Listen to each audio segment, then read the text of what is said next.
Muito boas tardes, senhoras e senhores deputados. Aproveito também para cumprimentar Nazaré da Costa Cabral, Presidente do Conselho de Finanças Públicas, Miguel Oban, Vogal Executivo do Conselho de Finanças Públicas, Carlos Marinheiro, Vogal não Executivo do Conselho de Finanças Públicas, Dr. Francisco Assis, Presidente do Conselho Económico e Social, e o Dr. Rui Nuno Baleiras, Coordenador da Unidade Técnica de Apoio Orçamental da Assembleia da República. Uma breve explicação sobre o método de funcionamento desta comissão.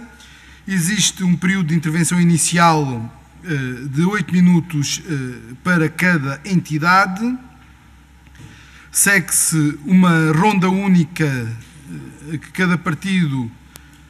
em cada partido dispõe do período de 5 minutos para colocar questões. E haverá um período de respostas de 12 minutos por cada uma das entidades ouvidas. Sem mais delongas, passava a palavra a Nazaré da Costa Cabral, Presidente do Conselho de Finanças Públicas, para a ronda inicial de 8 minutos. Senhora Professora, por favor, a palavra é sua. Muito obrigada, Sr. Presidente. Não sei se me está a ouvir em boas condições. Perfeitamente.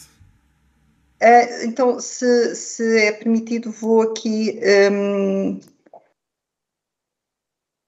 peço desculpa, partilhar a minha apresentação.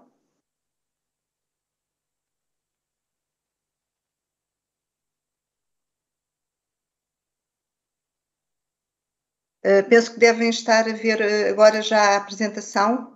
Sim, sim. Em condições, sim.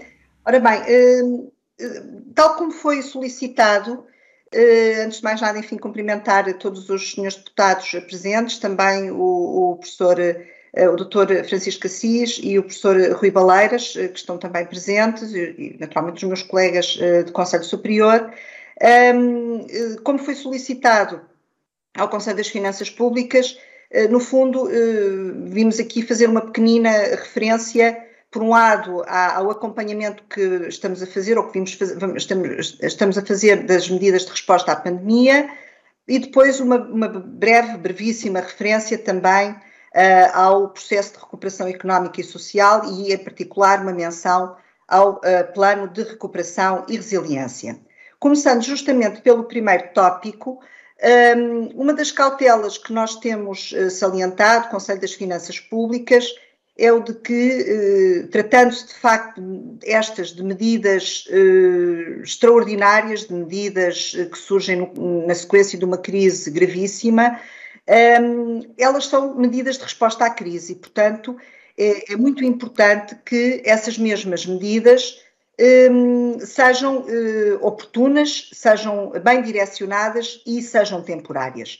E, na verdade, aquilo que nós assumimos, e nomeadamente na projeção recente que publicámos, na atualização do nosso cenário, é que estas medidas vão sendo descontinuadas ao longo do tempo, que elas vão deixando de fazer sentir o seu efeito, do ponto de vista orçamental, nomeadamente, e, naturalmente, temos apreciado, analisado o impacto que elas têm. Na verdade, estamos a falar de medidas quer do lado da despesa pública, mas também do lado da receita pública e, portanto, o CFP tem feito a monitorização do seu impacto em termos orçamentais.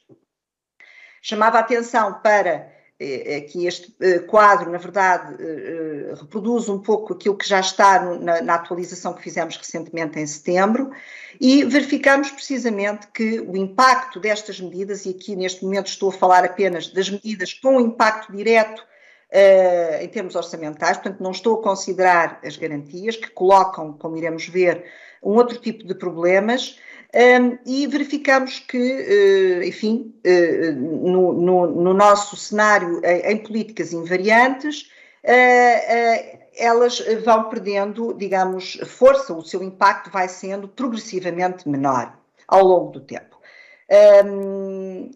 No que diz respeito, depois há uma outra área que também temos assinalado, essencialmente como um risco, mas que não deixa de ser muito importante, que é o domínio das garantias. Portanto, como sabemos, e talvez em comparação com outros países europeus, até podemos fazer essa comparação, uma das marcas da resposta à pandemia que nós podemos encontrar no nosso país é o facto de essa resposta ter passado, numa boa parte, por medidas indiretas, isto é, justamente por este tipo de garantias, que podem configurar uma forma de dívida condicional do Estado, mas não uma forma de dívida direta, nem menos, muito menos uma medida orçamental, de despesa orçamental com impacto imediato.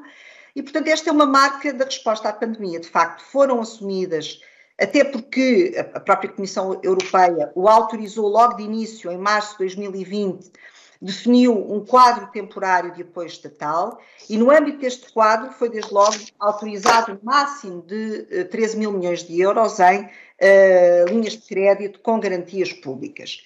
Aquilo que nós notamos na apreciação que já fizemos foi de que, de facto, já foram assumidas, ou tinham sido assumidas até ao final de 2020, linhas de crédito com garantias públicas no montante máximo superior a 8 mil milhões de euros, uma boa parte no âmbito do chamado Sistema Nacional de Garantia Mútua, que, por sua vez, como sabemos, é contragarantido pelo Fundo de Contragarantia Mútuo, uma entidade pública e que integra o setor institucional das administrações públicas.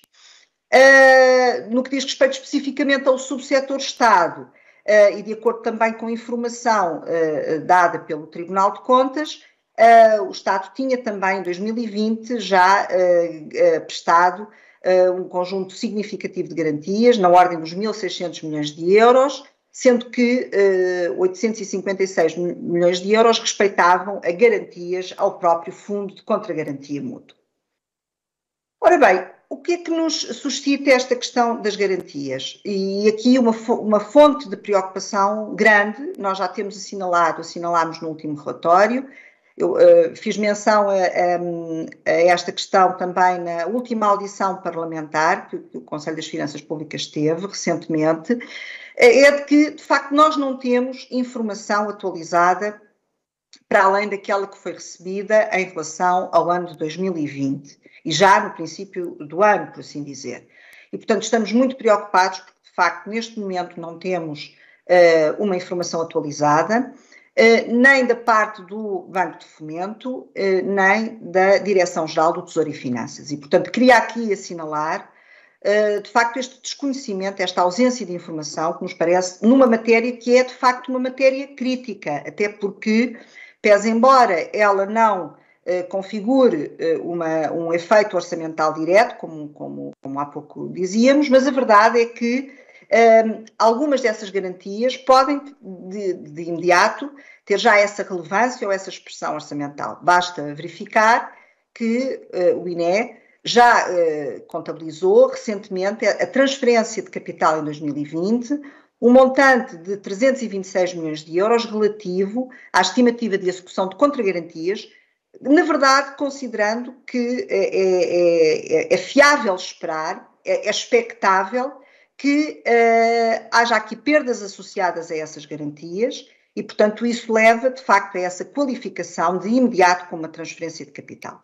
E, portanto, sabemos que há todo um conjunto de garantias, não sabemos, na verdade, se elas vão ser ou não executadas, mas temos que conhecer esse montante, temos que saber, temos que ter informação atualizada, até pelos efeitos que, efetivamente, isso pode acarretar do ponto de vista orçamental, caso haja efetivamente lugar à execução dessas garantias, e isso naturalmente dependerá muito da evolução da situação económica, da própria situação pandémica, desde logo, da situação económica, da situação das empresas, da situação financeira das empresas, particularmente, e, portanto, temos que ter mais informação sobre esta mesma situação e sobre o montante das garantias já assumidas. Passando agora ao impacto, ao processo de recuperação económica e social, e em particular àquilo que se nos apraz, enfim, dizer de forma muito sintética em relação ao Plano de Recuperação e Resiliência, faço notar que o Conselho das Finanças Públicas não foi ouvido durante o processo de definição do próprio Plano de Recuperação e Resiliência. Neste momento, o plano já está adotado, já está a ser executado, portanto, já estamos numa fase de implementação do próprio plano e temos, na verdade, que agora começar a fazer o acompanhamento desse plano. É preciso olhar para aquilo que é o mandato legal do CFP, portanto, nós temos a delimitação daquilo que são as nossas competências na lei, nos nossos estatutos, desde logo, e aqui o que se pode dizer é que, de facto, o CFP terá uma competência para avaliar o impacto do Plano de Recuperação e Resiliência nas contas públicas, seja de forma direta, seja de forma indireta, pelo impacto macroeconómico, particularmente via investimento público e privado, que o PRR terá na economia portuguesa. Por outro lado, importa notar que há aqui dois tipos de consequências expectáveis em relação ao PRR. Consequências do ponto de vista no curto prazo, uma vez que estamos a falar de um plano que induz um estímulo, um forte estímulo orçamental, que depois até acaba por não se refletir na própria postura da política orçamental, porque, como sabemos, muitas destas medidas acabam por ter uma neutralidade orçamental, já que são, digamos, suportadas pelos próprios fundos europeus, e, portanto, há aqui um impacto do ponto de vista do estímulo que não é inteiramente capturado, por assim dizer. E, portanto, aquilo que nós podemos dizer é que é um impulso muito forte sobre a economia portuguesa e, portanto, desde logo, isso naturalmente terá reflexos económicos e depois, naturalmente, também reflexos orçamentais. No médio e longo prazo, ele é essencialmente concebido como um instrumento que visa reforçar ou que deverá servir essencialmente para reforçar o potencial produtivo da economia portuguesa e, portanto, também com isso beneficiando o saldo orçamental, nomeadamente por via da receita fiscal. E, portanto, aquilo que se espera agora na fase de implementação é que essa intenção, esse objetivo, esse desiderato, de facto, seja alcançado e que ele contribua efetivamente para incentivar o investimento produtivo, para capacitar os recursos humanos, a qualificação do capital humano, para reforçar a resiliência da economia, nomeadamente quando enfrentamos desafios tão significativos como são o desafio da digitalização e da transição. Mas pedir-lhe que concluísse, por favor. Sim, rapidamente. Naturalmente, assinalar o impacto que o PRR também poderá vir a ter do ponto de vista da dívida pública, nomeadamente porque uma parte desse PRR é financiada através de empréstimos. Duas notas finais, muito rapidamente. Uma preocupação para o Conselho das Finanças Públicas é o acesso a dados, porque, obviamente, muito do trabalho de monitorização depende desse mesmo acesso a dados. Por ora, os dados que temos são facultados no âmbito do portal de transparência e do portal Recuperar Portugal. Notamos, pela consulta que já fizemos destes portais, que há informação sobre o procedimento em curso dos investimentos, mas faltam naturalmente dados quantificáveis que permitam o detalhe das medidas, de cada investimento ou reforma, sua calendarização e cumprimento das metas. Também importa assinalar que este PRR, ao contrário dos outros fundos europeus, tem uma metodologia diferente do ponto de vista da sua avaliação, uma vez que a avaliação e o cumprimento daquilo que são os objetivos do PRR não depende apenas da execução de projetos de investimento, mas também da concretização de um conjunto de objetivos qualitativos e até da implementação de reformas estruturais, sendo certo que, por ora, é publicamente desconhecida a chave de cumprimento desses objetivos. Por último, e estou mesmo a terminar, importa assinalar, não obstante o efeito favorável que o PRR é desejável que venha a ter, um conjunto de riscos de implementação do próprio PRR. Riscos mais de ordem macro, que se prendem com aspectos de natureza política, com aspectos de governação do próprio PRR, capacidade que, do ponto de vista político, administrativo e das instituições que acompanham a implementação do PRR, a capacidade para cumprir esses objetivos, incluindo as reformas estruturais, porque é disso, na verdade, que vai depender a libertação das tranches de financiamento, riscos de execução, portanto, aqui já riscos mais de ordem micro, de execução dos próprios investimentos, portanto, de execução do ponto de vista físico e do ponto de vista financeiro, e finalmente, mas não menos importante, riscos orçamentais e financeiros, que têm que ver com a comportabilidade orçamental da despesa, dos investimentos e, em geral, com o impacto que ele possa vir a ter nas contas públicas e na dívida pública. Muito obrigado. Muito obrigado pela vossa atenção. Muito obrigado, Sra. Professora. Passo então a palavra ao Dr. Francisco Assis, Presidente do Conselho Económico e Social. Sr. Doutor, por favor, a palavra é sua, 8 minutos. Muito obrigado, Sr. Presidente. Tenho muito gosto em participar nesta reunião do Parlamento. Como sabem, fui durante muitos anos parlamentar e tenho uma relação muito especial com o mundo parlamentar. Quero saudar todos os senhores deputados dos diferentes grupos parlamentares e saudar a senhora professora doutora Nazaré da Costa Cabral, que acabou de se pronunciar em nome do Conselho de Finanças Públicas. O que eu tenho a dizer sobre este assunto tem muito que ver com a experiência que temos tido aqui a nível do Conselho Económico e Social e do que tem sido a nossa atividade ao longo destes 2 anos que levamos de pandemia e, por outro lado, a perspectiva em relação àquilo que se perspectiva em relação ao futuro do país em vários planos. Em primeiro lugar, diria que, no fundamental, creio que há um certo consenso nacional sobre a forma globalmente positiva como o país foi capaz de reagir a esta grave crise pandémica que se podia ter transformado numa gravíssima crise económica e social e felizmente isso não ocorreu precisamente porque houve essa possibilidade de estabelecer alguns consensos fundamentais e creio que a Assembleia da República e os diversos partidos aí representados tiveram um papel importante nesse sentido, porquanto foram concretizadas algumas opções políticas que impediram que uma crise pandémica se transformasse numa gravíssima crise económica e social.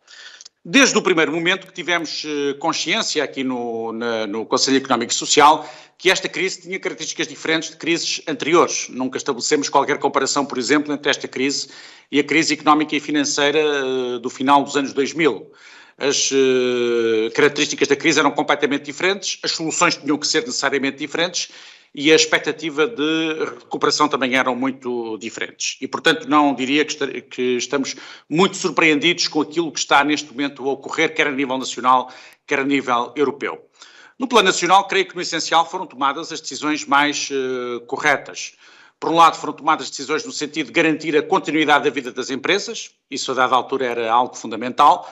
Em alguns setores, muito especialmente nos setores ligados ao turismo, a algum tipo de serviços, a alguma indústria, nós estávamos confrontados com o problema de eventualmente, em resultado da crise que estávamos a atravessar, esses setores desaparecerem e de facto houve um apoio do Estado numa perspectiva de garantir que esses setores não desaparecessem e conseguissem sobreviver. E creio que no essencial isso foi conseguido, isto é, percebeu-se que havia aqui uma crise que tinha muito que ver com um problema muito específico do lado da procura e que era fundamental manter a oferta, isto é, manter as empresas vivas. E nessa perspectiva creio que nós conseguimos alcançar esse objetivo. O aparelho produtivo permanece vivo, haverá naturalmente um ou outro caso em que isso não acontece, mas o aparelho produtivo no essencial conseguiu resistir à crise com que nós nos confrontamos e está em condições de responder de forma favorável à retoma económica que se prevê num horizonte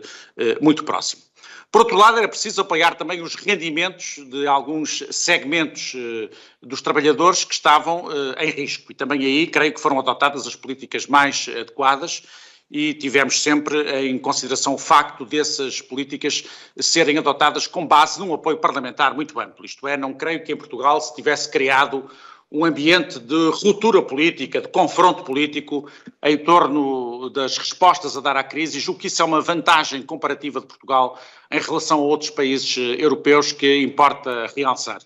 Numa altura em que há uma certa tendência para criticar as democracias representativas e para pôr em causa as próprias democracias parlamentares, é importante verificar que o nosso Parlamento foi um Parlamento onde, no essencial, nós fomos capazes de estabelecer os consensos necessários entre o Governo e as oposições, de forma a garantir as melhores respostas à crise com que fomos confrontados. Isso, do meu ponto de vista, é algo de muito positivo que não deve deixar de ser devidamente enaltecido, contrariando todas as perspectivas extremistas e populistas que têm sempre como horizonte de referência pôr em causa a capacidade de resposta das nossas democracias parlamentares. Felizmente isso não aconteceu, isto é, numa época de crise grave, nós somos capazes de demonstrar que as democracias respondem melhor a este tipo de problemas do que qualquer outro tipo de regime político. E isso é algo de muito importante e que certamente marcará o tempo que estamos a atravessar. Portanto, em relação ao passado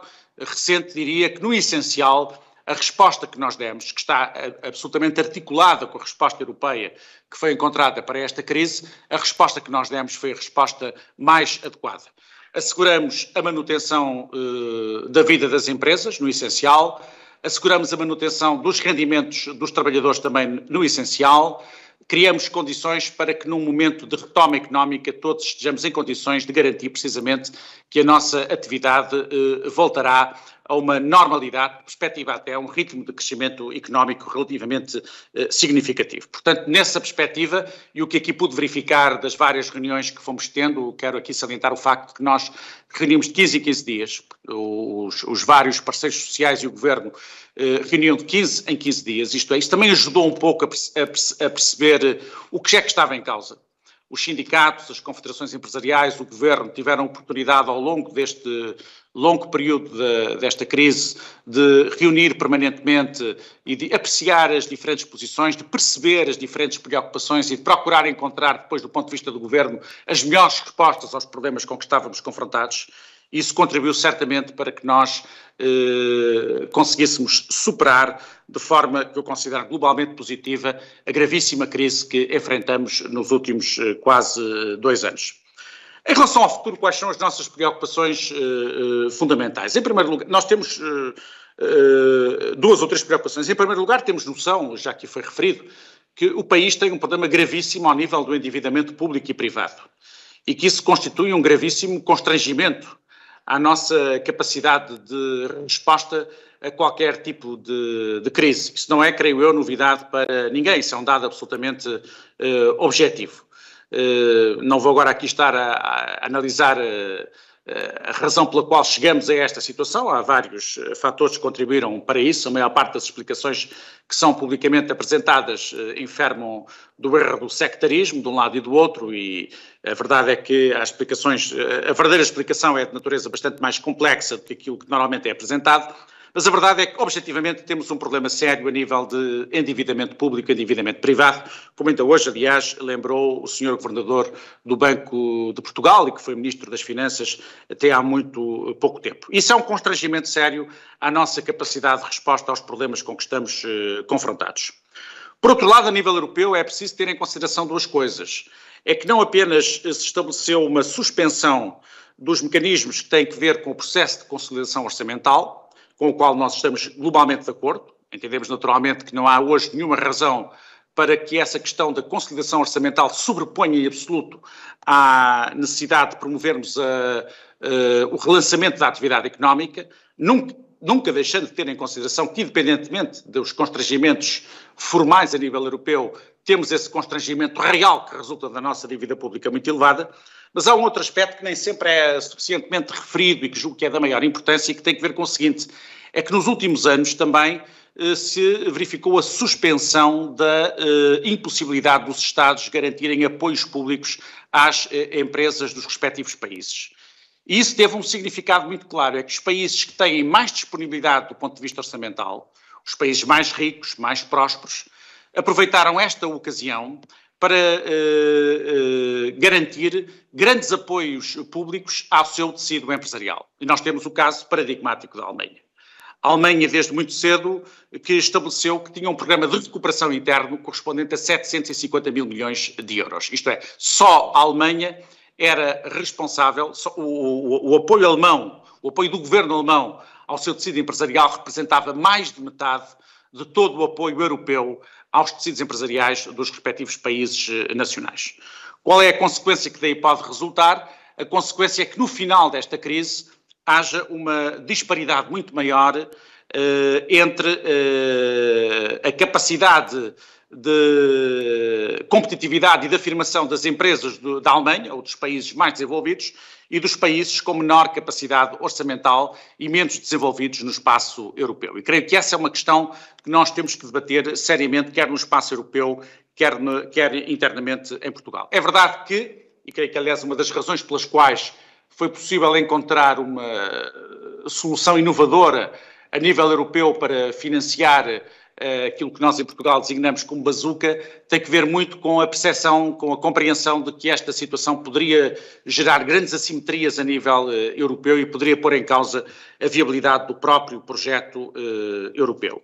Isto é, os países mais ricos da Europa, com a Alemanha à cabeça, compreenderam em determinado momento que se nós não tivéssemos também uma resposta europeia e nos limitássemos às respostas de âmbito nacional, isso poderia eventualmente gerar uma assimetria de tal maneira que poria em causa alguns equilíbrios fundamentais, sem os quais não é possível garantir a viabilidade do projeto político ou económico europeu.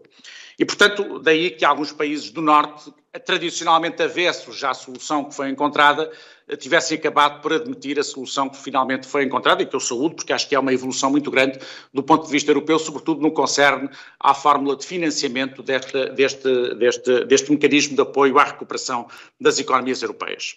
Quais são as nossas preocupações em relação ao futuro aqui no SES? Diria que são duas ou três. Em primeiro lugar, justamente esta que referi, como compatibilizar esta questão de nossa elevada dívida pública e privada com a necessidade de não pormos em causa um processo de recuperação económica sustentado, que não ponha em causa a nossa capacidade de afirmação da nossa capacidade das nossas empresas serem competitivas nos mercados internacionais. Se pudesse concluir, por favor. Eu vou já concluir, eu peço desculpa, não perdi um bocadinho a noção do tempo, eu peço imensa desculpa, mas diria que no fundamental a nossa preocupação é esta, é a articulação das questões económicas e das questões sociais.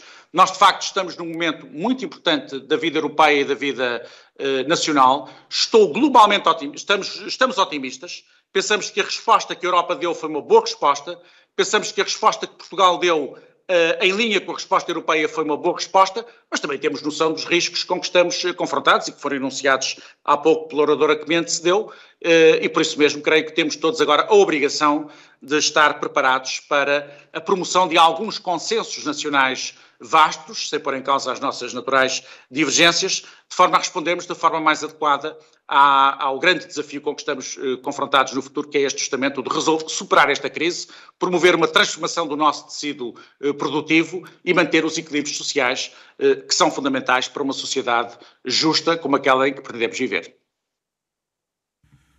Muito obrigado. Passo então a palavra ao Dr. Rui Baleiras, por favor. 8 minutos para a sua intervenção inicial. Sim, senhor. Só um bocadinho, pôr no ar aqui uma apresentação. Bom, penso que já estão a ver uma apresentação, não é? Alô? Ainda não, mas deve estar a entrar. Só um bocadinho.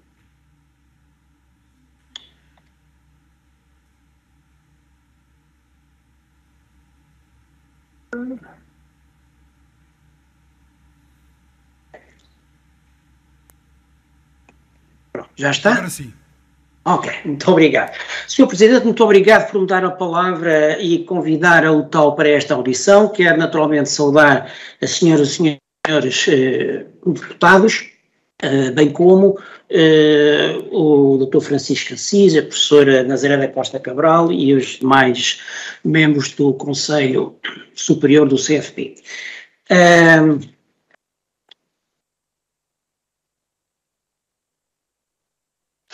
Ora bem, a minha apresentação tem esta estrutura que aqui está.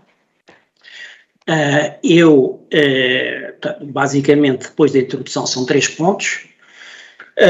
Nesta apresentação, eu quero salientar que, atendendo ao prazo de 8 minutos, vou ser muito seletivo e, basicamente, vou-me centrar no estado de execução financeira das medidas de política Covid-19, que é uma área, enfim, na qual a UTAL tem investido muito desde maio de 2020. e terei disponibilidade para responder o que souber às questões que me entenderem colocar sobre este foco ou sobre outras matérias que entenderem convenientes. Portanto, enfim, na minha intervenção inicial não vou ter a oportunidade de falar no PRR. Ok, medidas de política Covid-19, economia e finanças públicas. Ora bem, na seção que eu vou aqui partilhar convosco, as medidas de política Covid-19 são medidas de política tomadas pelo conjunto das administrações públicas, central, regional e local, que visavam ter um efeito financeiro na economia e, portanto, nas contas públicas. Há certas medidas que são medidas que, portanto, procuravam minimizar os efeitos negativos da pandemia na saúde e na economia. Ficam de fora desta análise algumas medidas de política que não tinham, digamos, uma ligação direta às contas públicas, como as medidas de confinamento social ou de reorganização dos tempos letivos nas escolas. A UTAU faz um acompanhamento mensal em contabilidade pública das medidas em vigor, tenta ser tão exaustivo quanto possível. O anexo 4, nos nossos relatórios sobre execução em contabilidade pública, têm essa lista, enfim, são já cerca de 70 medidas que acompanhamos e, enfim, está aí uma pequena imagem que eu não posso ampliar, que dá-vos uma ideia do layout, da estrutura desse quadro, enfim, com mais de 15 páginas, mas que tem informação essencial sobre cada uma das medidas de política em vigor. As medidas de política têm efeitos com alguma complexidade nas contas públicas. Nós só damos conta dos chamados efeitos diretos, que eu passo a explicar o que são.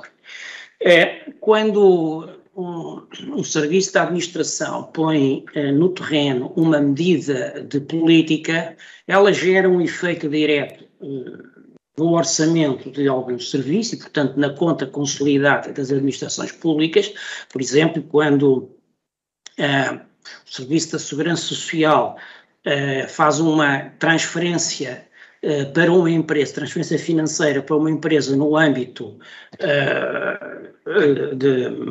do layoff, não é? Para ajudar a pagar salários, há um efeito direto que é a despesa na conta da Segurança Social e, por conseguinte, também na conta consolidada das administrações públicas, e esse efeito que eu vou falar a seguir, mas quando o dinheiro chega à empresa, ela vai utilizá-lo para entrar em transações económicas com muitos outros agentes, não é? E, portanto, põe em marcha um mecanismo, enfim, conhecido do multiplicador, neste caso daquela despesa pública, que, por sua vez, através de rondas sucessivas, vai impactando em várias variáveis das finanças públicas, os impostos, contribuições, outras despesas públicas, etc. E, portanto, só com um modelo macroeconométrico suficientemente complexo, mas trabalhável, seria possível apanhar os efeitos diretos e os efeitos indiretos. Tanto quanto eu sei, não conheço em Portugal nenhum estudo académico com esta natureza, e o próprio Ministério das Finanças não creio que o tenha. Portanto, utilizando informação de contabilidade pública, e neste caso, embora não tenha combinado nada com a professora Nazaré Costa Cabral, a minha intervenção acaba por complementar a que ela fez em contabilidade nacional. Usando a informação mais recente do Ministério das Finanças, que tem aqui neste quadro, que usa os dados da execução orçamental até agosto deste ano, pedia-vos que, se quisessem, atentassem nas células que eu tenho marcadas com o fundo colorido. Começando, por exemplo, aqui o fundo azul. A receita efetiva, vê-se que em 2021, nestes primeiros 8 meses, aumentou 5,3% face ao desempenho no mesmo período do ano passado. Se nós expurgarmos o efeito direto das medidas de política Covid-19, a receita terá crescido apenas 4,5%. Quer dizer, porque as medidas Covid que tiveram impacto na receita pública são essencialmente de duas naturezas, mas que se traduzem em menor cobrança de impostos ou contribuições, não é? Portanto, foram isenções de TSU para entidades empregadoras e foi o adiamento do pagamento dos principais impostos nacionais, através da celebração de contratos de pagamentos a prestações à autoridade tributária. E, portanto, o que eu estou a dizer é que em 2021 a receita cresceu mais do que em 2020 e, em parte, não só porque o cenário macro é melhor, mas sobretudo também porque a perda de receita atribuída às medidas de política Covid-19 é menor. Vem aqui embaixo, nesta célula cor-de-rosa, o impacto acumulado das medidas Covid-19, que passámos de uma perda de receita de cerca de 990 milhões para 587. O impacto na despesa está medido nas células aqui de fundo cor de laranja, creio eu. Portanto, aqui a despesa efetiva cresceu 5,1%, está a crescer 5,1% este ano, e que é mais do que o ano passado. E aqui uma parte da explicação é outra vez as medidas Covid, que já somam 3.571 milhões de euros, quando nos primeiros 8 meses do ano passado somavam apenas 1.906 milhões de euros. Em termos do saldo global, ou seja, se quiserem, é a diferença entre o que entrou na Caixa, na Tesouraria das Administrações Públicas e aquilo que saiu, nós estamos em agosto com um saldo negativo de 6.700 milhões de euros, ainda assim é pior em 211 milhões do que igual período do ano passado.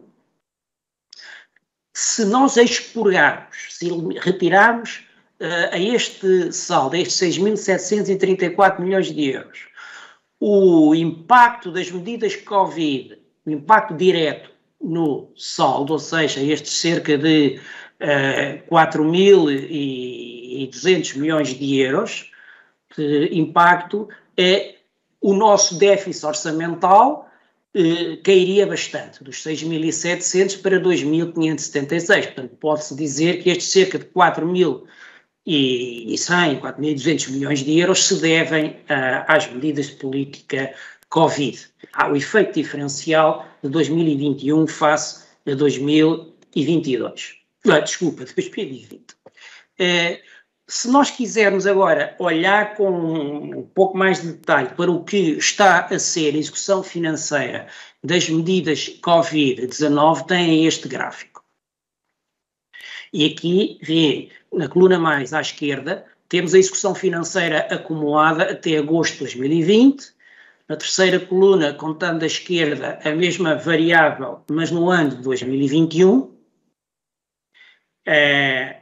E veem que as medidas, e aqui eu estou a dar um passo além do chamado saldo global, estou aqui a incluir outras operações económicas que não aparecem na conta orçamental propriamente dita, porque são as operações que envolvem ativos financeiros para as administrações públicas e que este ano vão em 85 milhões, o ano passado até o final do ano, é o que temos nesta coluna total do verão. Diga? Pedi-lhe que concluísse, por favor. Ok. Muito bem. Têm detalhes sobre cada um dos tipos destas medidas no anexo que receberam, que eu pedi para ser distribuído, na tabela 2, e também, se tiverem interesse num zoom sobre as medidas geridas pela Segurança Social, podem ver a tabela 3 e o gráfico 4. Muito rapidamente, responsabilidades contingentes, para dizer que afetou assimetricamente as empresas portuguesas. 30% dos novos empréstimos contratados por empresas não financeiras entre março de 2020 e março de 2021 beneficiam de garantias públicas. As garantias têm mais expressão na dívida bancária de PMEs do que na dívida bancária das grandes empresas e, por nível de impacto do ciclo económico na faturação dos devedores, enfim, as colunas do meio, percebe-se que as garantias estão relativamente mais presentes nas empresas com maiores quebras no volume de negócios do que nas que tiveram menores quebras. E também se nota nos dois pares de colunas mais à direita que houve alguma seleção do mercado na concessão de empréstimos com garantias em função da solidez económica das empresas revelada antes da pandemia. Na verdade, 34% dos empréstimos concedidos a devedores com menor probabilidade de incumprimento, ou seja, os devedores com menor risco, receberam mais garantias em percentagem do crédito que obtiveram da banca, contra apenas 22% no caso dos devedores de maior risco. Pronto, responsabilidades contingentes. Queria só passar telegraficamente uma mensagem assim. Aqui nós temos um grande déficit de informação pública, que a professora Costa Cabral já se referiu, e isto é muito importante ser colmatado, porque as responsabilidades contingentes não aparecem em contas orçamentais no curto prazo, mas são um legado importante, materialmente expressivo, para exercícios futuros, se elas se materializarem. E, portanto, eu pedi até a ajuda das senhoras e dos senhores deputados para intercederem junto do Ministério das Finanças no sentido de facultarem à UTAU e ao Conselho das Finanças Públicas o acesso em tempo tão real quanto possível para podermos acompanhar a materialização destas responsabilidades, ou seja, a sua taxa de sinistralidade. E muito obrigado pela vossa atenção. Se quiserem, tem mais informação nos anexos que receberam no PDF. Obrigado. Doutor. Passamos então à ronda de questões, começando pelo grupo parlamentar do PSD. Senhora Deputada Sara Madruga da Costa, por favor, 5 minutos. Muito obrigada, Sr. Presidente, senhoras e senhores deputados. Gostaria, em primeiro lugar, de cumprimentar e de agradecer a presença do Conselho de Finanças Públicas, do Conselho Económico e Social e da Unidade Técnica de Apoio Orçamental.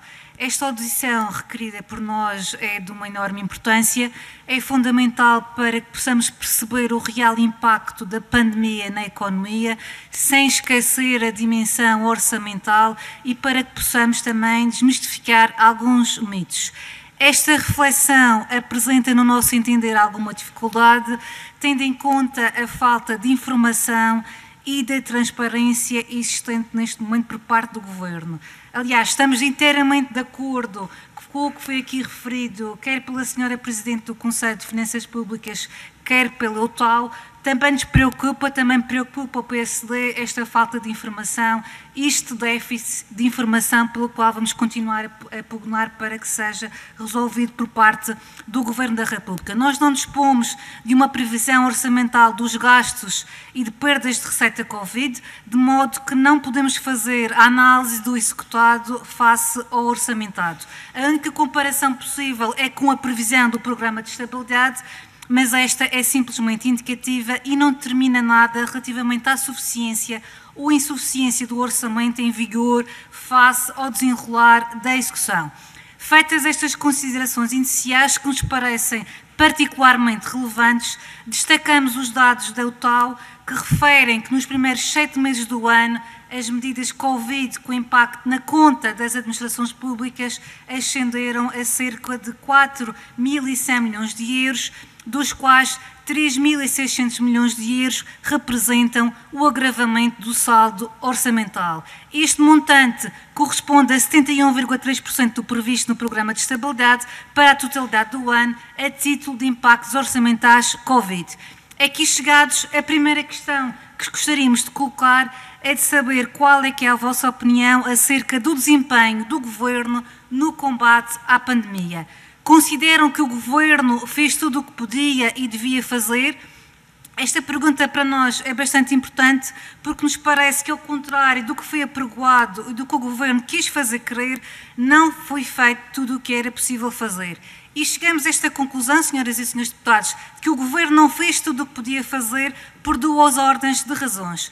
A primeira, em 2020, no pior ano da pandemia, verificamos que o Governo não executou despesa autorizada no montante de 6,9 mil milhões de euros, o que na altura mereceu o reparo por parte do PSD. É incompreensível para nós esta opção do Governo de poupar em gastos num momento de crise sem precedentes. É incompreensível e carece de explicação. Até o momento, senhoras e senhores deputados, desconhecemos qual a razão que levou o Governo a não executar cerca de 1,5 mil milhões de euros de investimento público numa altura importantíssima de apoio à atividade económica e que, infelizmente, não ocorreu.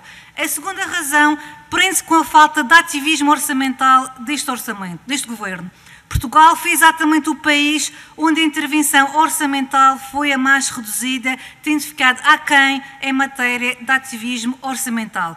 E, senhoras e senhores deputados, não somos nós que os dizemos, não é o PSD, mas Paul de Grau, do Conselho de Finanças Públicas, que efetuou uma análise comparativa do nosso país com os 27 países da União Europeia.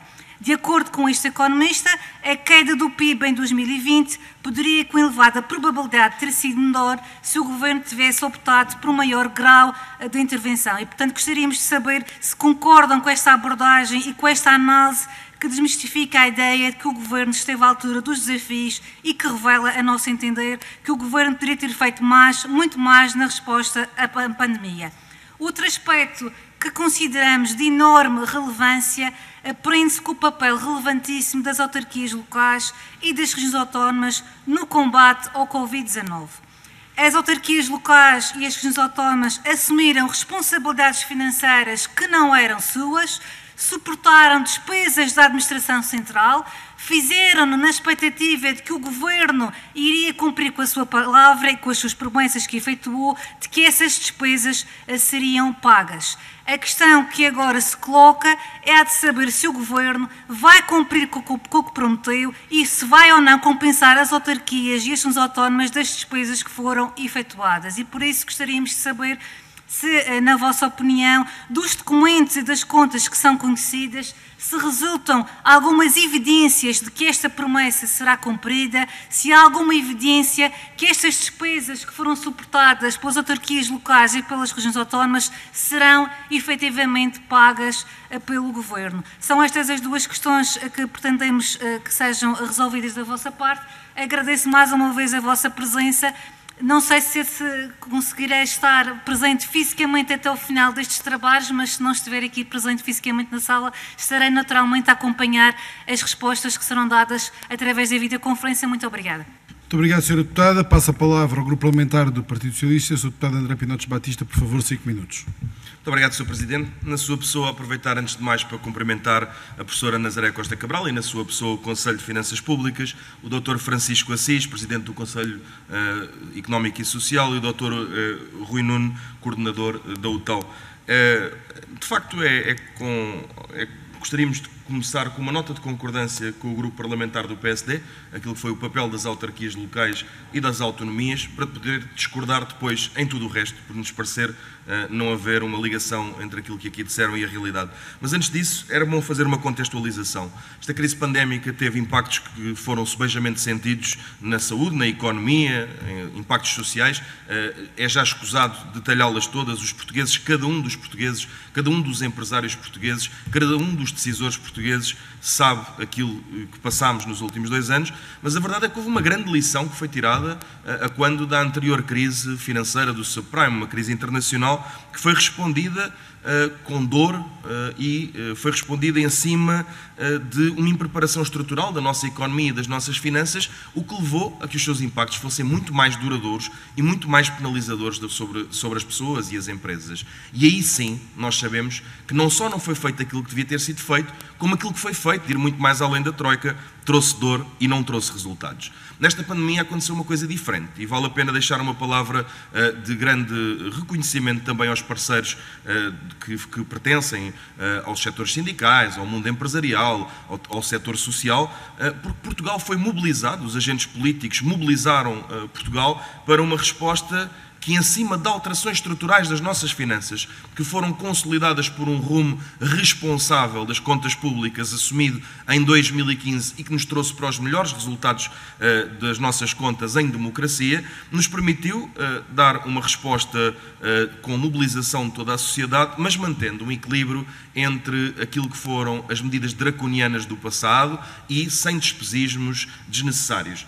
É, aliás, de espantar que o PSD diga simultaneamente que o ativismo orçamental não foi o suficiente quando toda a gente reconhece que a resposta foi boa. Mas a ilação que poderíamos tirar daí é que Portugal foi, de facto, muito eficiente, porque a resposta à pandemia foi boa. Se não gastámos tudo aquilo que não foi autorizado, isso não quer de maneira nenhuma que se possa inferir outra coisa que não fomos extremamente eficientes, porque se a resposta foi boa e gastámos menos, com todo o investimento que foi feito, de facto é algo que nos deixa satisfeitos.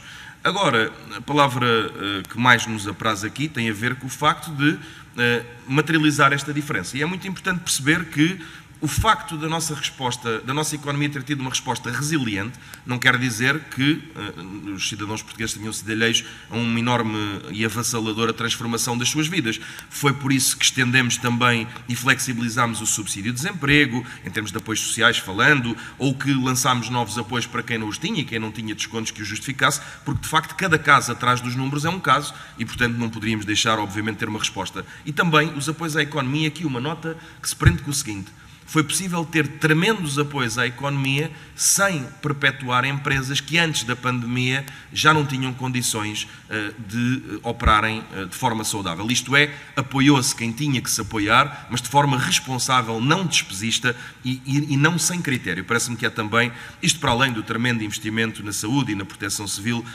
que todos registramos. Há uma questão que tem estado na ordem do dia, que para o Grupo Parlamentar do Partido Socialista é de extrema importância e que tem a ver com as contas públicas e com a dívida pública. O Sr. Presidente do Conselho Económico e Social, o Sr. Governador do Banco de Portugal referiram com acertadíssima razão o termos em consideração a importância de termos boas contas, de termos em conta a nossa tremenda dívida e de termos agora, neste momento de relançamento da economia, de recuperação económica e social, de mantermos esse diapasão, porque foi este diapasão, e os portugueses sabem-no, que nos permitiu poder responder sem dor. De facto, muitos dos alarmes que foram criados no passado demonstraram-se injustificados e, por exemplo, o aumento do salário mínimo foi um dos mitos que caiu e que ilustra, mas seriam muitos outros. Finalizaria, Sr. Presidente, dizendo o seguinte: o cenário macroeconómico que temos atualmente indica-nos que o desemprego e o emprego vão responder de forma mais positiva do que esperávamos, que o crescimento da economia possa ser de 4,6%, mas o Boletim Económico do Banco de Portugal vai mais longe.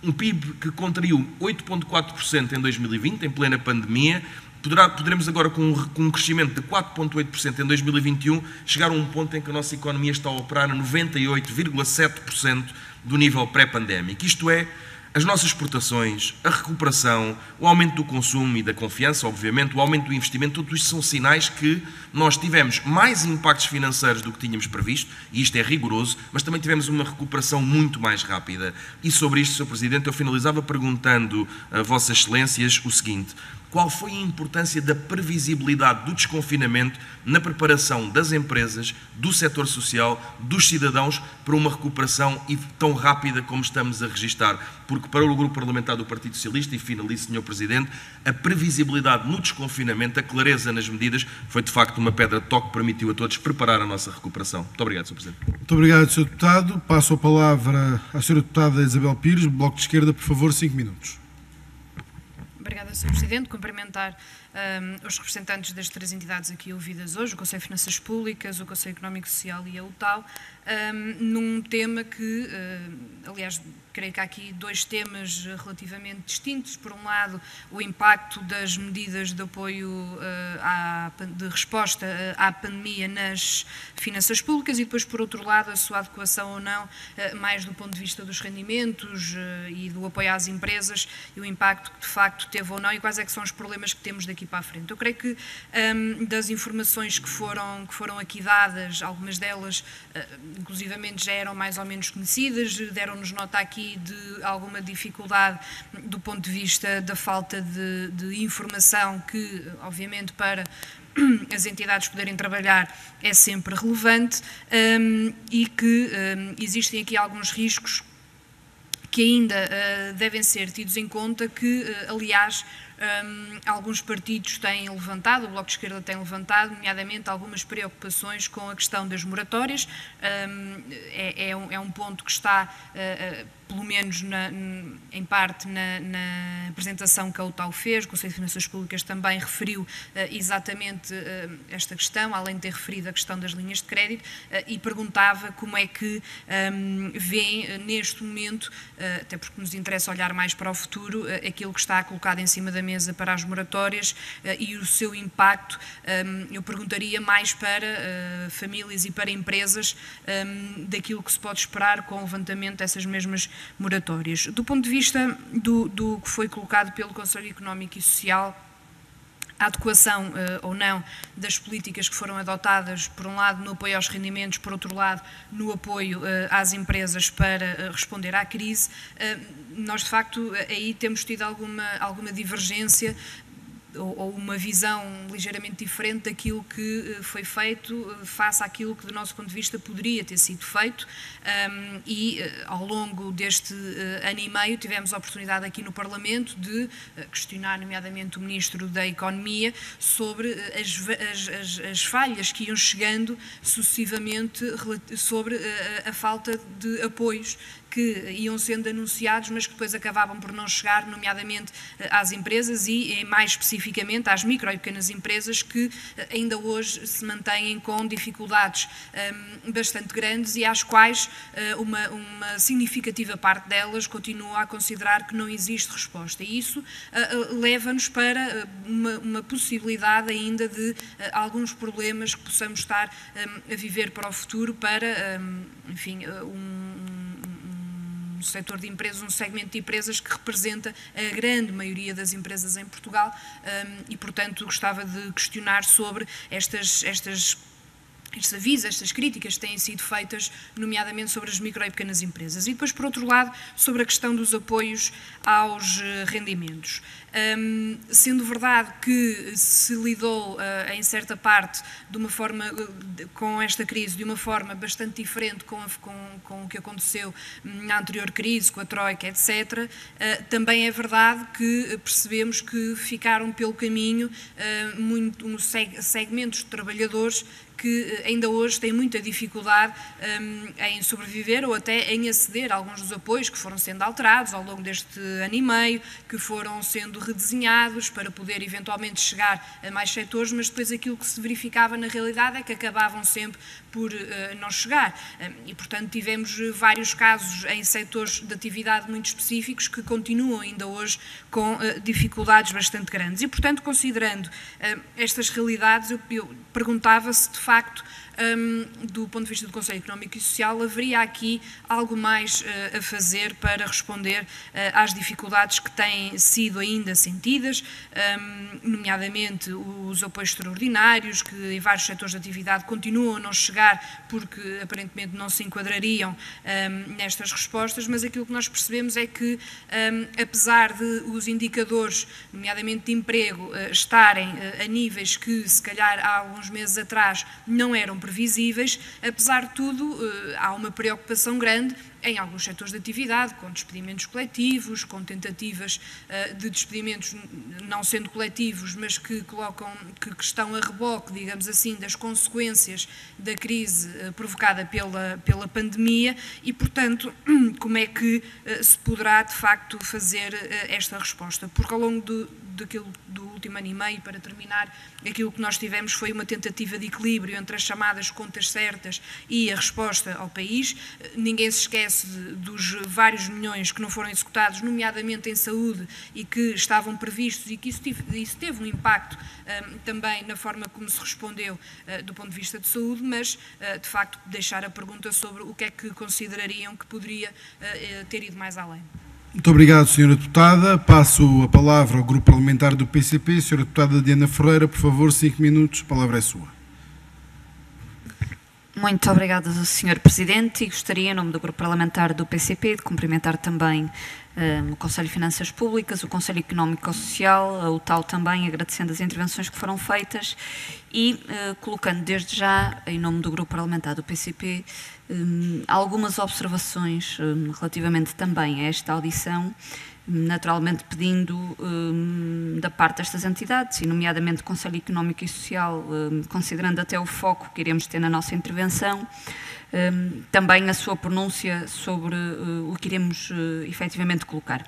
Começando desde já por dizer que se há algo também que este ano e meio nos demonstrou, é a necessidade da existência de serviços públicos robustos, de serviços públicos de proximidade e que sejam capazes de responder às necessidades da população, porque há um alargado conjunto de situações que não foram mais graves, porque tivemos efetivamente, tanto no âmbito do Serviço Nacional de Saúde, como também na garantia de um conjunto de outros serviços públicos e serviços essenciais, uma resposta inexcedível da parte dos trabalhadores da administração pública, tanto da administração central como também da administração local, mas também de muitos outros trabalhadores de setores considerados essenciais para o funcionamento do país, e foram exatamente esses trabalhadores que permitiram que o país continuasse a funcionar e que não parasse e que fosse garantido à população na sua generalidade o acesso a um alargado conjunto de bens e serviços. E isto entronca exatamente naquelas que são as preocupações que o PCP tem manifestado neste último ano e meio, bem como aquilo que entendemos que é o caminho que tem que ser garantido no âmbito da recuperação económica e social, considerando este momento do surto epidémico que o país tem enfrentado.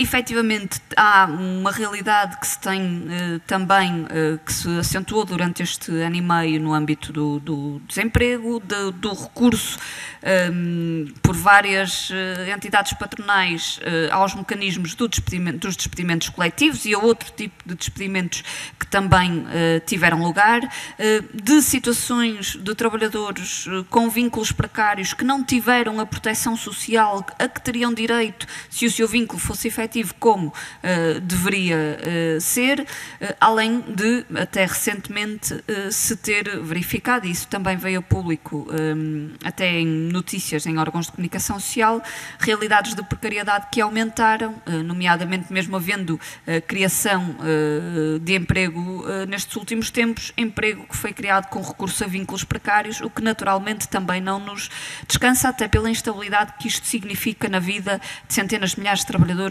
no nosso país. Ao mesmo tempo, identificamos também, ao longo deste ano e meio, insuficiências no âmbito da proteção social a muitos trabalhadores em situação de desemprego, mas não só, muitas outras pessoas que, estando sem salários e sem rendimentos, precisavam efetivamente de uma resposta e de uma proteção social que fosse mais além do que aquela que teve lugar e das medidas que foram tomadas pelo Governo.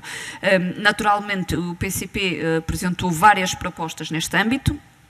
Tivemos propostas para garantir que, por exemplo, os trabalhadores em situação de layoff tivessem o seu salário a 100%, em que efetivamente a nossa intervenção também permitiu que fosse garantido subsídio de desemprego a um alargado conjunto de trabalhadores, nomeadamente garantindo a sua renovação automática, além de outras medidas de âmbito social, como a questão da gratuitidade das creches, também com um significativo impacto na vida das famílias, pelo que significa também no fundo, poupança também de custos que as famílias também terão.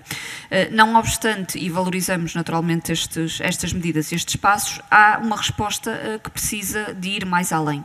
E é também neste sentido que nós fazemos esta intervenção, pretendendo ouvir das entidades que estão a ser auscultadas nesta comissão, também a vossa reflexão sobre esta matéria. Na necessidade de, num caminho de recuperação económica e social, haver uma efetiva valorização do trabalho e dos trabalhadores, sendo isso inseparável da criação de emprego com direitos, incluindo também emprego no setor público. Não falamos aqui só da criação de emprego no setor privado, mas também a valorização dos salários, o aumento do salário mínimo nacional. Ainda na semana passada tivemos a oportunidade de discutir uma proposta do PCP exatamente no sentido do aumento do salário mínimo nacional para os 850 euros, significando isso, além da melhoria das condições de vida dos próprios trabalhadores, também melhores condições para a dinamização da nossa economia, nomeadamente do mercado interno, ao mesmo tempo que têm que ser garantidas medidas de proteção social, ao mesmo tempo que tem que ser feito um travão firme nos despedimentos e em vários oportunismos que têm tido lugar, nomeadamente por parte de grandes empresas que têm utilizado os instrumentos do despedimento para, no fundo, despedir trabalhadores com direitos e substituí-los por trabalhadores com vínculos precários e trabalhadores sem direitos, juntando também a estas dimensões a necessidade de um investimento nos serviços públicos, no Serviço Nacional de Saúde naturalmente, mas também na escola pública, na segurança social, além naturalmente do investimento e o apoio que tem que ser dado também naquelas que são as funções culturais do Estado e em outras dimensões da vida dos trabalhadores e das famílias, como por exemplo também a habitação. Mesmo para terminar, peço desculpas, não tinha percebido o tempo, mesmo para terminar, perceber nomeadamente a parte do Conselho Económico e Social, a posição sobre esta mesma intervenção que estamos a fazer, bem como a necessidade de se alargar um conjunto de apoios aos micro, pequenos e médios empresários, como aliás o PCP tem proposto, eliminando-se restrições que persistem e que naturalmente colocam as micro, pequenas e médias empresas do nosso país em grandes dificuldades. Muito obrigada. Muito obrigado.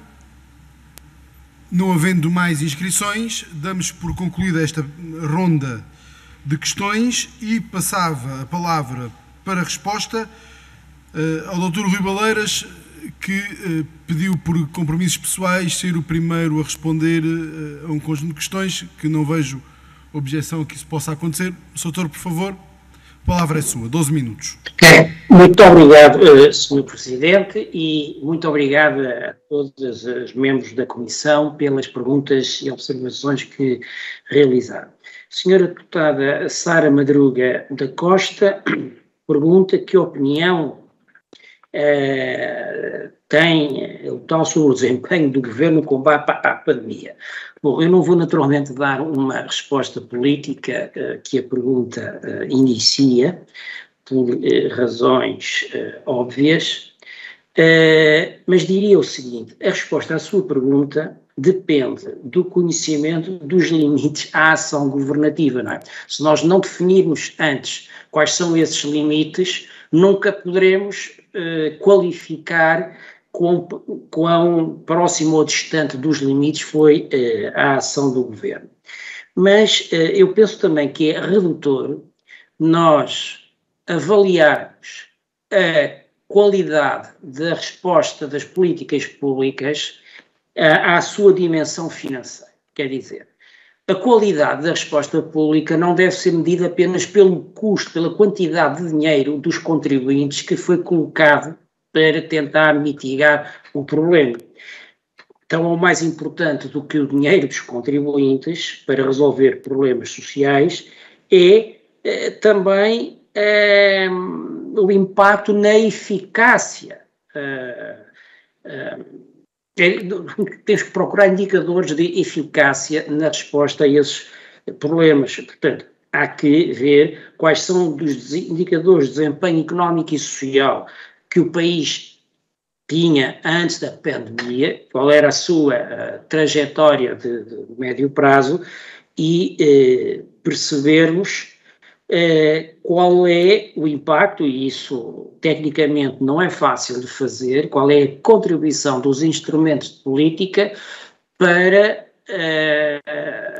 digamos, o impacto sobre essas variáveis. Estou-me a referir, por exemplo, à taxa de desemprego, posso estar a referir digamos, agora que estamos na fase de recuperação, qual é a taxa de criação de novos empregos, como é que isto compara com o período pré-pandémico. A segunda pergunta era se tem conhecimento de que o Governo irá reembolsar despesa paga pelos governos regionais e municipais no âmbito do combate aos malefícios da pandemia. Bom, eu não tenho esse conhecimento, mas encontro na sua pergunta uma analogia com o compromisso do governo para compensar com transferências financeiras do subsetor Estado as despesas do subsetor Segurança Social com as medidas Covid-19 sob sua administração. Aliás, por lei aprovada nesta Casa, o Estado, ou melhor, o Governo tem de pôr meios financeiros no Estado e transferi-los ao longo do ano para o Orçamento da Segurança Social, por forma que não sejam as receitas próprias da Segurança Social, a receita basicamente da taxa social única, a financiar estas medidas Covid-19. Só para lhe dar um número, no final de 2020 a conta da Segurança Social foi fechada e o saldo entre as transferências recebidas do subsetor Estado para este efeito e o valor das despesas pagas pelo Orçamento da Segurança Social é praticamente nulo. Ou seja, o compromisso foi cumprido. E, portanto, enfim, não me passa pela cabeça de que, se estiver inscrito em lei que o Estado irá compensar os subsetores regional e local, que não o faça. Mas, obviamente, que é papel da Assembleia da República escrutinar esse comportamento. Enfim, mas confesso que não tenho informação precisa neste momento sobre o estado de execução. Agora, à semelhança do que se passa na Segurança Social, este alinhamento entre as fontes de financiamento que vêm do Estado e a despesa executada pelo subsetor Segurança Social não é instantâneo, nem o saldo é nulo mês a mês. Digamos, as contas têm de se fazer no final do ano, e, enfim, tentar que ao longo do ano o desequilíbrio não seja grande, que, portanto, não cause rupturas de tesouraria nos governos regionais e nos municípios. O Sr. Deputado André Pinote Batista pergunta qual, entendo, foi a importância da clareza das medidas sobre desconfinamento para a resposta, a recuperação económica do setor privado. Bom, eu diria que, digamos, os agentes económicos, de uma maneira geral, são avessos ao risco e não gostam de incerteza e, portanto, as medidas políticas, boas ou más, mas certas, tudo o resto constante, são melhores do que medidas erráticas e flutuantes. Portanto, o estabelecimento de um plano de desconfinamento condicional na verificação de determinadas metas dos indicadores epidemiológicos pareceu-me uma medida acertada. Enfim, nós sabemos que houve um processo de aprendizagem ao longo destes 18 meses nessa matéria e, portanto, chega-se ao fim do processo com uma capacidade de planeamento e de orientação pública sobre os agentes económicos maior do que se teve ao longo do processo. A senhora deputada Isabel Pires pergunta como vejo o levantamento das moratórias para as famílias e as empresas. Bom, enfim, eu acho que as medidas Covid são, como todos devemos reconhecer, medidas temporárias, não só medidas permanentes, não se podem confundir com medidas de política permanentes. E por isso é necessário fazermos a retirada progressiva, e sublinho o adjetivo progressiva, destas medidas. As moratórias públicas são uma dessas medidas. Os bancos, enfim, se há tarefa que é corrente no papel de um gestor de crédito é fazer reestruturações de dívida, não é? Todos os dias, antes da pandemia, todos os bancos faziam reestruturações de dezenas de créditos, seja através do alongamento de prazos de pagamento, de redução de juros, de perdões de capital.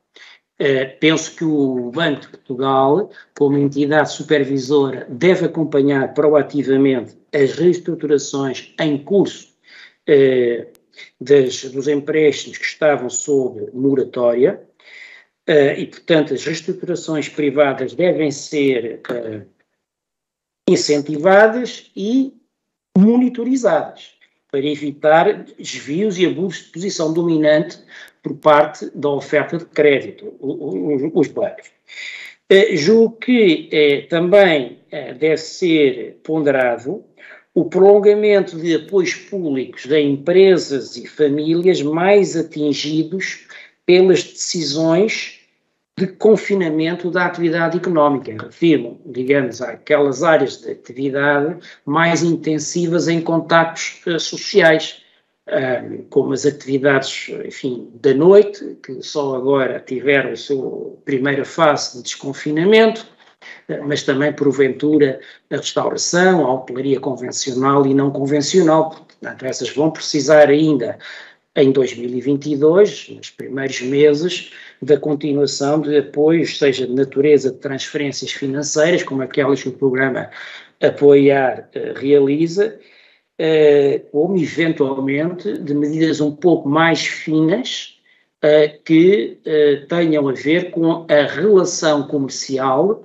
entre os devedores e as entidades credoras. Mas isto é algo que deve ser estudado bem tecnicamente e depois ponderado politicamente pelo governo.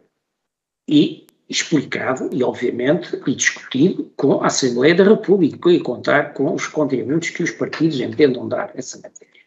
A senhora deputada Diana Ferreira, apresentou um conjunto de linhas de intervenção política que, na opinião do PCP, devem ser colocadas no terreno a par das medidas de reestruturação e recuperação económica, enfim, o PRR, e pergunta qual é a minha opinião. Vamos lá ver. Medidas como a avaliação de salários, criação de emprego público e privado, medidas de proteção social, etc. Vamos lá ver, são dois planos complementares. A vida continua para além do PRR e das medidas de política Covid-19 e, portanto, o Governo não pode, obviamente, deixar de dar a atenção que entender a estas áreas, e a oposição, o Partido Comunista, obviamente, deve pugnar por defender os seus pontos de vista. Eu não quero, enquanto coordenador da Unidade Técnica de Apoio Orçamental, pronunciar-me sobre a bondade ou mérito, ou falta de mérito, das medidas de política que aponta. Devo apenas, no entanto, chamar a atenção, do ponto de vista económico, que é preciso ter cuidado com o aprofundamento de determinadas medidas no mercado de trabalho, nomeadamente o salário mínimo nacional. Quer dizer, é preciso percebermos o nível a que já está o salário mínimo nacional e a progressão que teve nos últimos anos. Falarmos agora em chegarmos a 900 e tal euros no próximo ano, penso que é perigoso, porque se trata de um valor que está em cima do salário médio português e, portanto, há sinais já evidentes, não só de análise microeconómica nesta área, como até as próprias estatísticas do emprego revelam, que nós estamos a ter uma aproximação exagerada do salário mínimo, que tipicamente é pago a trabalhadores com poucas qualificações, àqueles que têm qualificações. E, portanto, o incentivo a estudar e a valorizar-se ao longo da vida profissional fica comprometido quando nós esbatemos em demasia estas diferenças salariais. Atuamos apenas na base e esquecemos tudo o resto da distribuição. Muito obrigado pela vossa atenção. Muito obrigado. Passo então a palavra à professora Nazaré Costa Cabral, por favor, para responder às questões colocadas, 12 minutos. Muito obrigada, Sr. Presidente. Bom, sem querer, destacaria aqui só 2 ou 3 pontos das perguntas que foram colocadas pelos senhores deputados, sem estar agora a particularizar. Relativamente à resposta que foi dada à Covid pelo governo português, pelo Estado português, bom, há pouco mencionei aquilo que me parece ser de facto a característica marcante desta resposta, uma opção que se calhar passou menos por medidas com impacto orçamental imediato, direto, do ponto de vista orçamental, e de facto por uma concessão, digamos assim, forte, significativa, das tais medidas indiretas que configuram as tais responsabilidades contingentes, as tais formas de dívida condicional do Estado. E, portanto, penso que nesta altura ainda é um pouco prematuro para nós sabermos exatamente qual é que vai ser o impacto final da Covid, não é? Das medidas Covid. Aliás, o professor Paulo Legrau, no seu estudo, também assinala isso nas conclusões. De facto, há aqui uma parte que ainda está oculta e que nós não sabemos se vai, de facto, materializar-se ou não. Portanto, não sabemos se todas estas garantias, de que de resto falei na minha apresentação, referindo a preocupação que temos com essa matéria, se todas essas garantias que foram concedidas, se elas de facto são executadas, se elas efetivamente se materializam como despesa pública e, portanto, com impacto sobre as contas públicas, e nomeadamente sobre a dívida, portanto, uma dívida que vai acrescer à dívida já pré-existente, que já de si é muito elevada. E é claro que isso é um fator de preocupação e, por isso, a necessidade de acompanhar. Portanto, penso que a contabilização final das medidas de resposta à Covid temos que aguardar para, de facto, saber efetivamente qual é que foi o impacto de todas essas medidas conjugadas. Relativamente à questão das autarquias locais, que também foi mencionado, bom, de facto, tal como o setor Estado, as autarquias tiveram naturalmente um papel importante na resposta à pandemia e creio que, aliás, é uma resposta salutar, obviamente, de toda a sociedade, no sentido de podermos, de facto, responder da melhor forma aos efeitos da pandemia. Também recordo, aliás, no relatório que publicámos recentemente sobre o setor local, que houve um conjunto de derrogações que foram previstas na legislação, na lei, portanto, nomeadamente as autarquias com a aprovação do tal regime excepcional em abril de 2020, a Lei 4B. Recordo que, de facto, houve aqui a possibilidade de, em 2020, e depois também prorrogado para 2021, os municípios poderem, as despesas relacionadas com a Covid não serem, no fundo, contabilizadas para efeitos de ultrapassagem dos limites de endividamento, e, portanto, houve aqui um quadro legislativo que acabou por também significar, no fundo, a suspensão das regras orçamentais que são aplicáveis a esses mesmos municípios.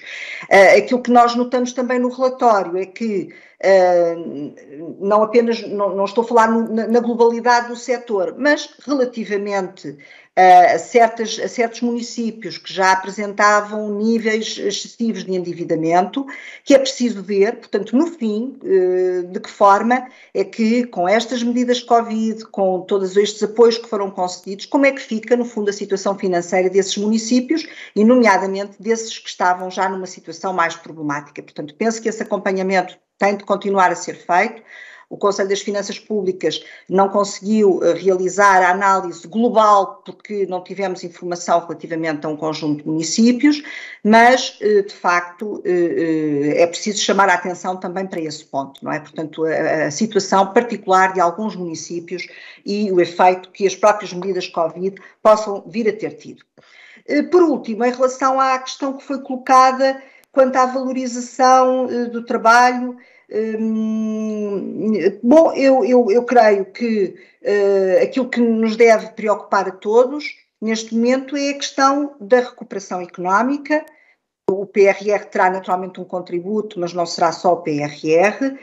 Aquilo que a mim pessoalmente me preocupa é, de facto, ver que o país tem condições para aumentar a sua capacidade produtiva, portanto, aumentar o potencial de crescimento da economia, porque sem crescimento económico nós não podemos ter melhorias salariais, não podemos ter também um Estado social robusto, nomeadamente para fazer face às situações de necessidade mais premente, por parte, nomeadamente, das franjas da população que se encontrem, de facto, realmente numa situação de pobreza, e, portanto, aquilo que nos deve preocupar, de facto, é isso, é o crescimento económico, é retomar o crescimento económico, porque essa é a condição fundamental. Sem isso não podemos ter o reforço de mais nada e nem sequer o reforço do próprio Estado.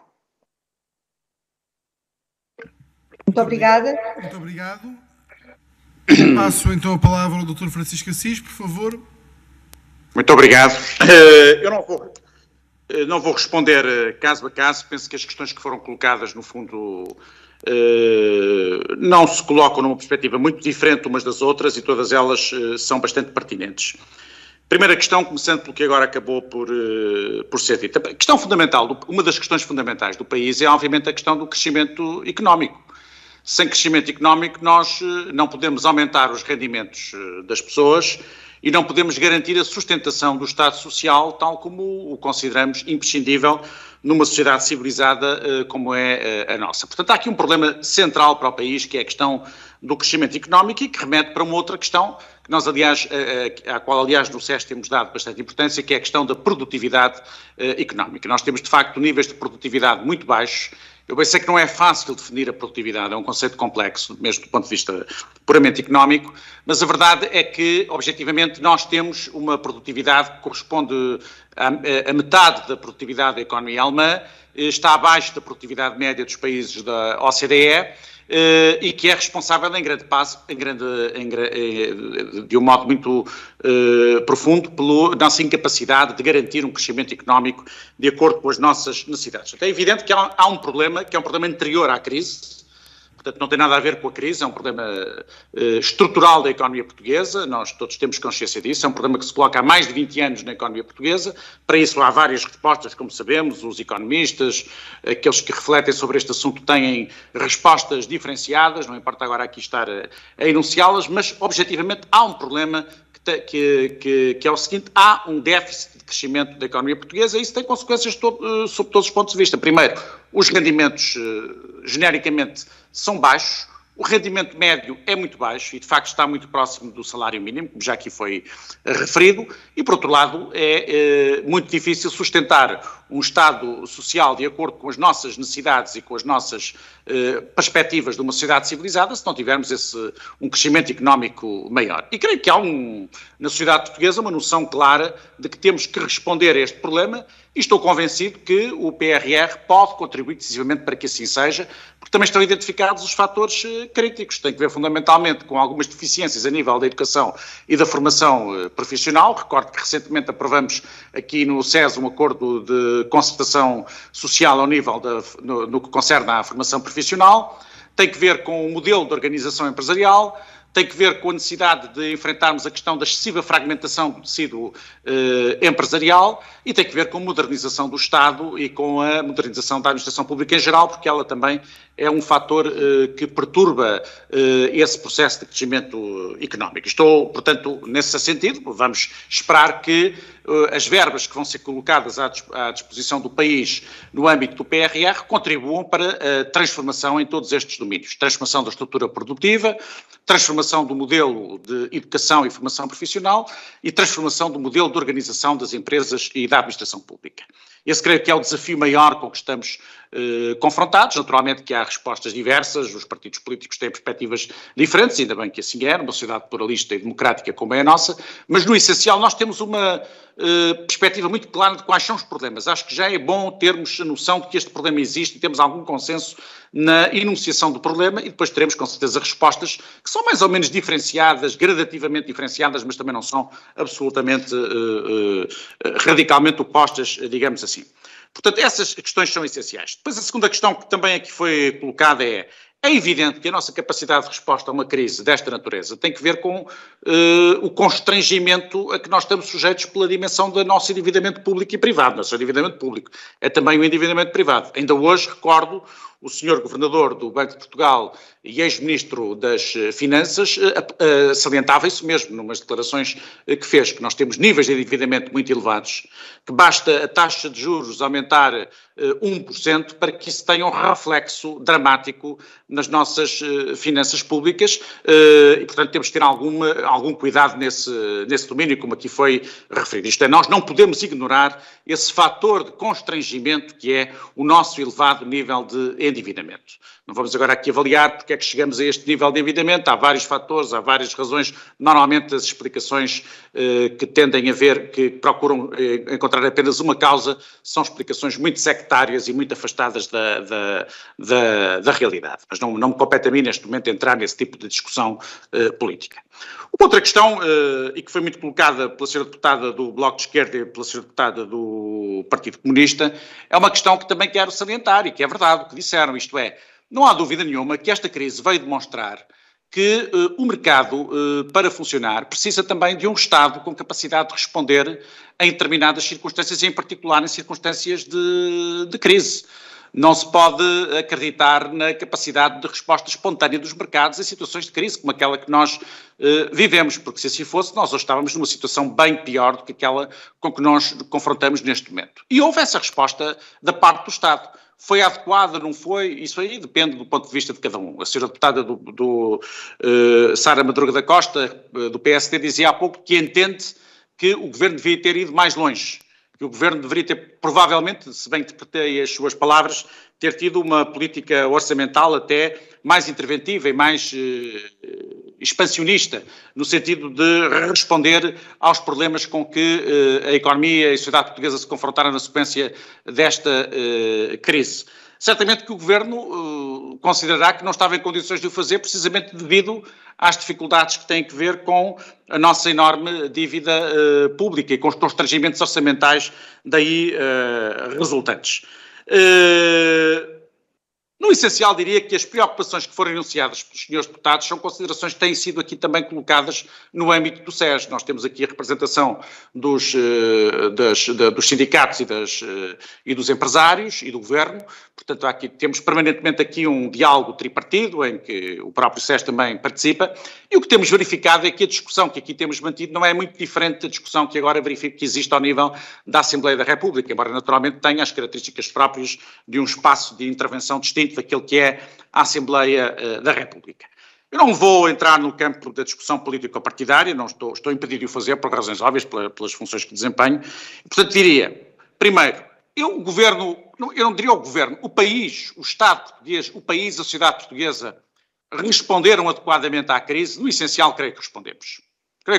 Que houve um esforço coletivo e que respondemos em todas as vertentes de forma adequada à crise com que estamos confrontados.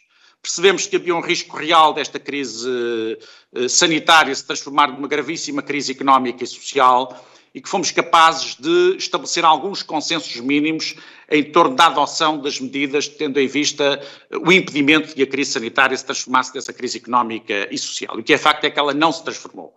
Nós temos hoje níveis de desemprego baixos, o nível de emprego é até bastante elevado em Portugal, há vários setores da atividade económica até que se queixam do facto de não conseguirem trabalhadores para assegurarem a sua atuação, o trabalho que prosseguem, o que significa que de facto isso foi possível manter. Por outro lado, manteve-se uma política séria ao nível da manutenção dos rendimentos mínimos, sem pôr em causa que haja alguns setores, como foi referido pela senhora deputada do Bloco de Esquerda e bem, que há alguns setores especialmente afetados. E é evidente que perante essas situações há depois que encontrar a nível, nomeadamente a nível orçamental, do meu ponto de vista, evidentemente, sem estar a fazer considerações que extravasam das minhas competências atuais, temos que encontrar a nível do orçamento as respostas adequadas para repor situações de justiça social face a alguns setores que foram mais particularmente afetados por esta crise do que outros. Mas a verdade é que, no essencial, o país conseguiu manter esses mesmos rendimentos e não creio que estejamos hoje confrontados com situações absolutamente dramáticas como aquelas que se anteviam há cerca de 1 ano e meio, quando a crise crise pandémica se iniciou. Do ponto de vista económico, também é verdade que se conseguiu um objetivo fundamental, que foi manter as empresas vivas, no essencial.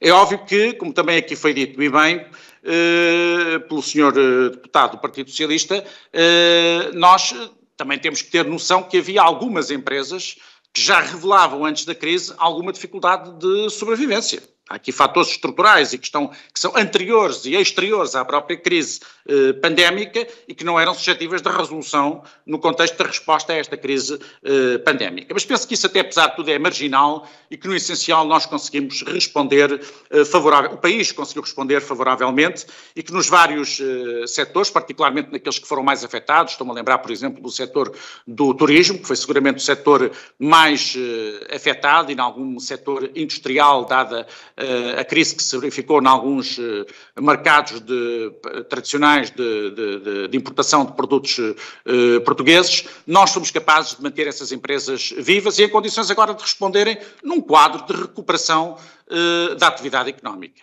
Aliás, uma coisa que é importante salientar, do meu ponto de vista, é que esta crise não tem nada a ver com a crise que se verificou há 10 anos atrás. Há 10 anos atrás nós tivemos uma crise financeira, com origem, aliás, no sistema financeiro norte-americano, que se transformou numa grave crise económica e que rapidamente, devido ao quadro da globalização, se propagou pelo mundo inteiro e teve expressão nos vários países europeus e teve expressão particular nos países com maior debilidade, como foi o caso de Portugal e dos países do sul da Europa. E na altura a União Europeia não estava preparada para enfrentar uma crise dessa natureza. O que nós verificamos agora é que a União Europeia se preparou, está em melhores condições para responder a crises e que esta crise tem, de facto, uma natureza completamente diversa e que se tendo assegurado a manutenção das empresas vivas, que tendo assegurado a manutenção dos rendimentos, nós estamos em condições de ter alguma perspectiva otimista em relação ao que vem aí. Em primeiro lugar, a poupança aumentou. É previsível que na sequência do final da crise pandémica que se avizinha, creio eu, essas poupanças se transformem em despesas de consumo, que isso contribua fortemente para um relançamento da atividade económica e é fundamental que tenhamos empresas em condições de responder favoravelmente às novas necessidades com que vão ser confrontadas. E isso, julgo que no essencial está garantido. Agora, para além disso, e isso é o que me parece mais importante, isto é, para além da questão da crise momentânea que vivemos, que foi grave, não há dúvida nenhuma, que teve efeitos dramáticos sob vários pontos de vista, mas para além da crise, há problemas estruturais da economia portuguesa. E esses é que nós não podemos ignorá-los. E os apoios europeus devem ser, do nosso ponto de vista, e julgo que aí há um consenso aqui no Conselho Económico e Social e no âmbito da concertação social, há um consenso. O consenso não significa que estamos todos de acordo em relação às soluções específicas que devem ser tomadas, mas há um consenso em relação às prioridades. E o consenso é este. Nós temos que enfrentar as questões, as insuficiências estruturais da economia portuguesa e da sociedade portuguesa. E essas insuficiências são claras. Nós temos um problema ao nível da educação e da formação profissional, como referia há pouco.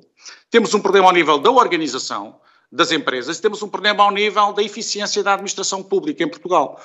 E esses problemas têm que ser resolvidos. E creio que os apoios europeus, as verbas europeias que vão ser colocadas ao dispor do Estado português, devem ser canalizadas nesse sentido. E em lugar de entrarmos numa disputa retórica sobre saber que se estamos a apoiar mais a dimensão pública ou mais a dimensão privada, o que me parece importante é que nós nos empenhemos em articular a dimensão pública com a dimensão privada. Aliás, esta crise, uma coisa que revelou é a necessidade absoluta de articular as duas coisas, o Estado e o mercado, o investimento público e o investimento privado, a dimensão pública e a dimensão privada. O que é importante é que nós consigamos, de facto, articular devidamente estas duas dimensões, de forma a respondermos adequadamente aos problemas estruturais com que a nossa economia e com que a nossa sociedade permanecem confrontados. Há pouco, na intervenção inicial que fiz, salientei aquilo que me parece ser o maior perigo que resulta da forma como respondemos a esta crise económica. É que não há dúvida nenhuma que houve países que aproveitaram, isso não é suficientemente referido em Portugal. Mas, por exemplo, a nossa Comissária Europeia, a doutora Elisa Ferreira, tem feito referência a isso em vários momentos. Uma das grandes alterações que se verificou nos últimos... Já vou concluir. concluo precisamente como concluí há bocado, a questão que para mim é uma questão fundamental. A questão do apoio público ao mundo empresarial. Nós não estivemos em condições de prestar o mesmo apoio que outros países europeus. Nem nós, nem outros países do sul da Europa. E seria dramático que no final da crise as nossas empresas estivessem mais afastadas das empresas do centro e do norte da Europa. E, portanto, eu acho que esse é um tema que tem que ser debatido a nível europeu. E estou convencido que a Europa também aprendeu alguma coisa com esta crise, como, aliás, demonstrou ter aprendido com a crise anterior. Portanto, diria que eu não sou um otimista radical, tenho algum otimismo cético em relação às questões políticas e económicas, mas acho que não há nenhuma razão neste momento para não termos algum otimismo em relação ao que aí vem, e saliento uma vez mais, e para terminar, que este debate parlamentar até reforça este meu otimismo, porque não, percebendo que há divergências sérias e profundas e que são de assinalar, apesar de tudo há uma coisa em que todos estamos de acordo, na enunciação do problema e na perspectivação do que são os principais problemas que se colocam ao país, e isso já não é mau, porque quando isso acontece é meio caminho andado para que possamos estabelecer alguns consensos mínimos que são imprescindíveis para a resolução dos principais problemas que se colocam ao país. Muito obrigado. Quero concluir esta audição agradecendo a disponibilidade da professora Nazaré Costa Cabral, do Dr. Francisco Assis e do Dr. Rui Baleiras, no sentido de corresponderem ao convite formulado pelo Parlamento Português. Manifestar também a disponibilidade da Assembleia da República e desta Comissão em particular para outras questões ulteriores que venham a ser colocadas e que a participação das entidades presididas ou coordenadas por Vossas Excelências possa merecer uma atenção especial. Ainda temos 2 pontos na ordem do dia de hoje. Aprovação das atas números 53, 55, 57, 58, 61, 62, 64 e 66.